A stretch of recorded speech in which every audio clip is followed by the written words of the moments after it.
You send a text message. You see the 3 dots appear, then disappear, then nothing. Hours pass. You check your phone obsessively, each silence stretching longer, heavier, more suffocating than the last. You ask what's wrong. They say nothing. Their face is blank, their body turned away, their energy completely withdrawn. You're standing right next to them, but they've vanished into a silence so thick you can feel it pressing against your chest. You apologize, you plead, you try to fix whatever invisible thing you supposedly broke.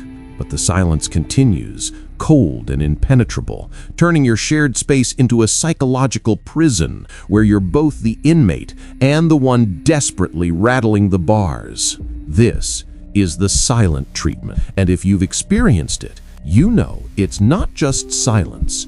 It's a weapon, a test, a cry for help, or maybe all 3 at once. And the twisted truth is you probably can't tell which one it is until it's too late. We've been taught that silence in relationships is binary. Either it's healthy space and boundaries, or it's toxic manipulation and abuse. Either the person is taking time to process, or they're punishing you with emotional withdrawal. That narrative is clean, simple, and completely wrong. Because silence in relationships isn't one thing. It's a shapeshifter that changes meaning based on who's wielding it, why they're using it, and what it's designed to accomplish. Here's the old belief that's destroying your ability to navigate this.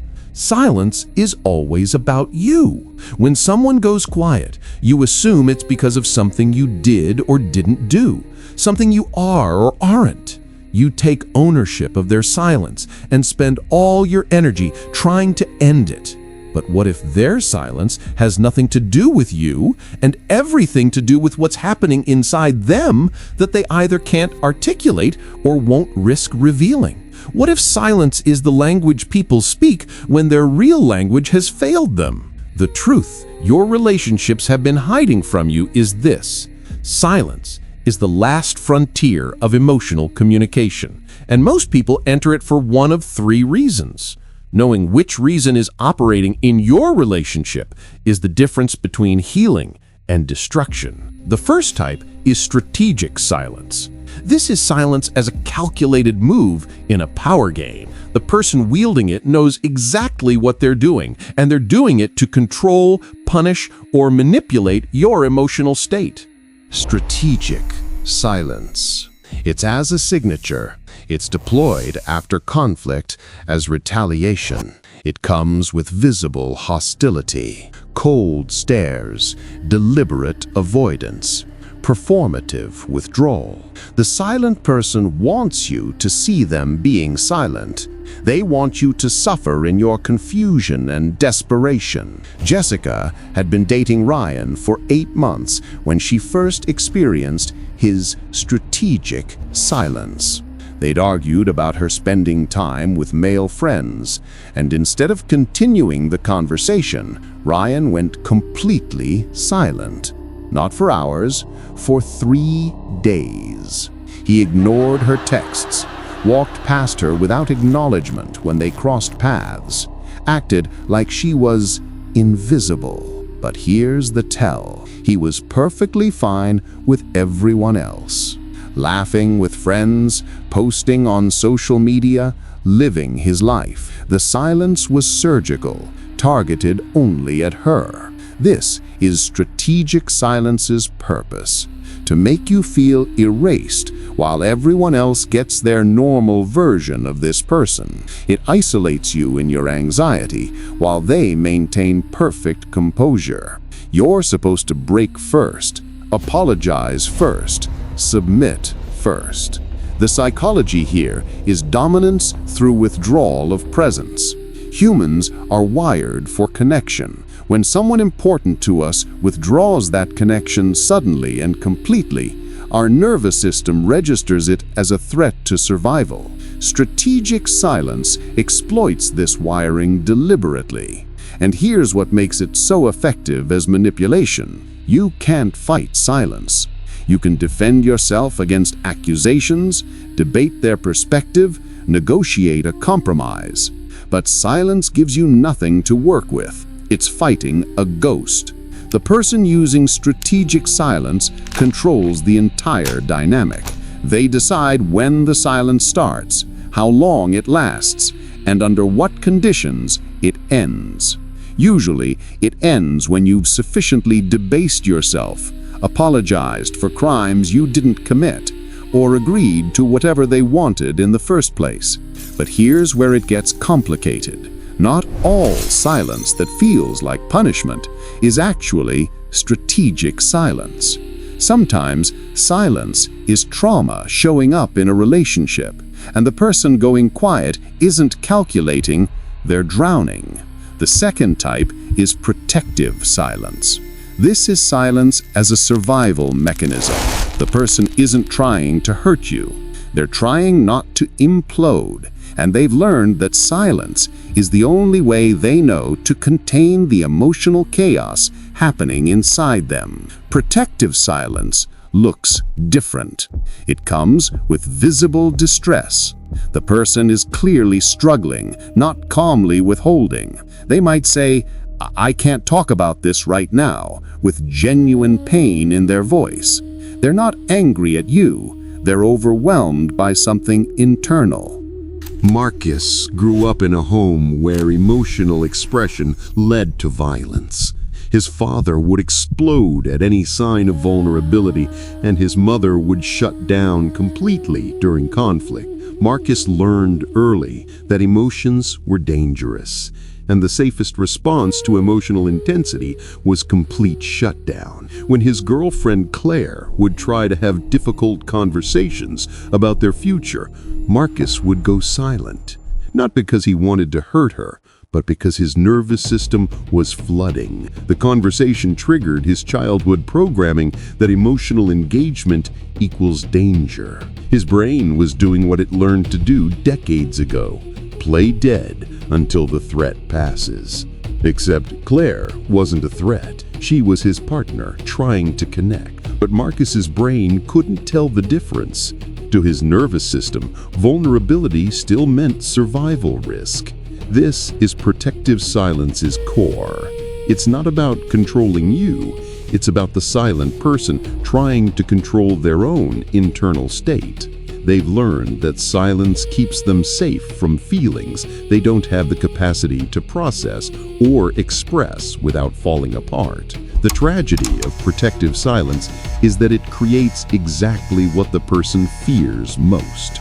They go silent to prevent abandonment or conflict, but the silence itself pushes people away, creating the abandonment they were trying to avoid. It's a self-fulfilling prophecy. And here's what makes it so hard to navigate. Protective silence often looks like strategic silence from the outside. Both involve withdrawal, both create distance, both leave you confused and hurt. The difference is in the intent and the underlying psychology. Strategic silence is conscious and calculated. Protective silence is unconscious and compulsive. One is choosing to weaponize withdrawal. The other is being hijacked by a trauma response they may not even understand they're having. But there's a third type that nobody talks about, and it's the most dangerous because it disguises itself as strength when it's actually slow-motion relationship death. The third type is resigned silence. This is silence as surrender. The person has given up trying to communicate because they've concluded that you'll never understand, things will never change, and speaking up only creates more pain than staying quiet. Resigned silence is the quietest of all because it comes with no hostility, no visible distress, no dramatic withdrawal. The person is physically present, functionally engaged, going through all the motions of the relationship, but emotionally, they've already left. They don't argue anymore.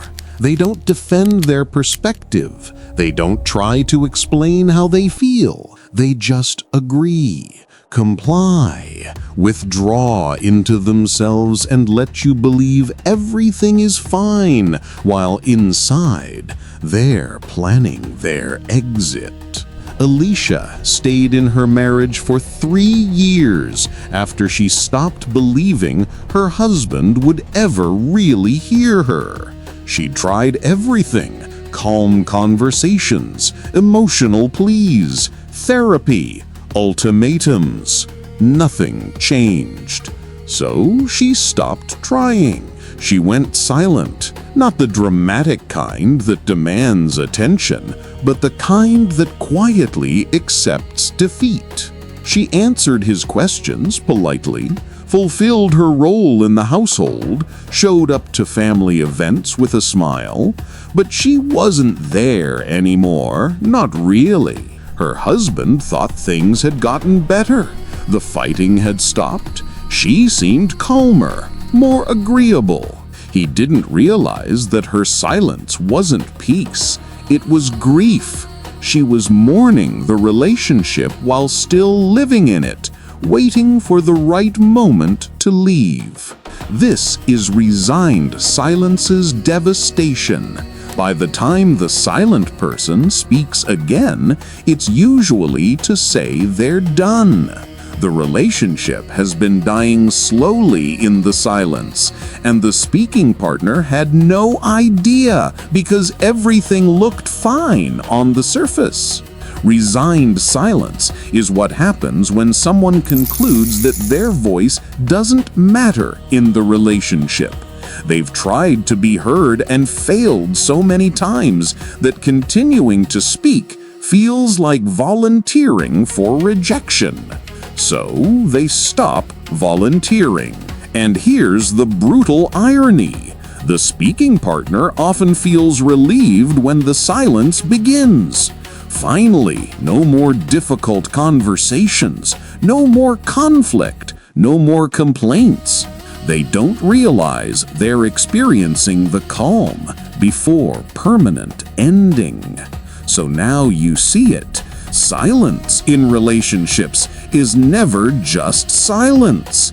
It's either a weapon being wielded against you, a shield being used for survival, or a white flag being quietly raised before someone disappears. And knowing which one you're dealing with is everything. But here's the question that changes everything.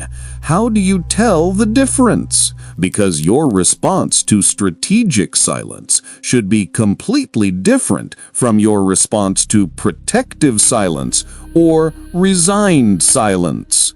With strategic silence, engagement is capitulation. Every time you chase, plead, or break first, you're reinforcing that silence works as a control mechanism. The only response that breaks the pattern is refusing to participate in the game, holding your own boundary, and not rewarding the manipulation with attention.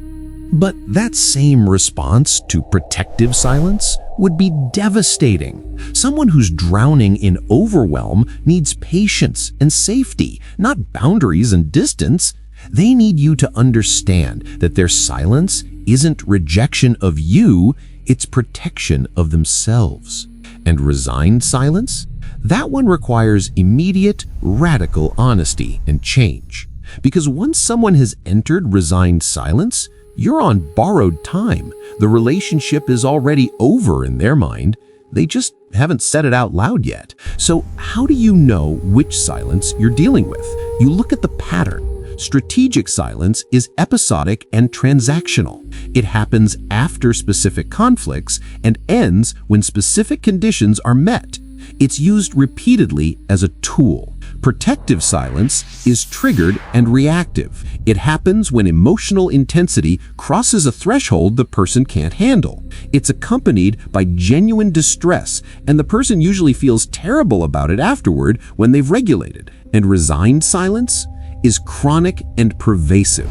It settles in gradually and doesn't lift. The person becomes quieter over time about everything that matters, not just during conflicts. They're present but absent, agreeable but disconnected. And here's what most people miss. All three types of silence can exist in the same relationship at different times or even simultaneously. A person can use strategic silence during fights, fall into protective silence when triggered, and eventually settle into resigned silence when exhausted. The question isn't just what type of silence you're experiencing.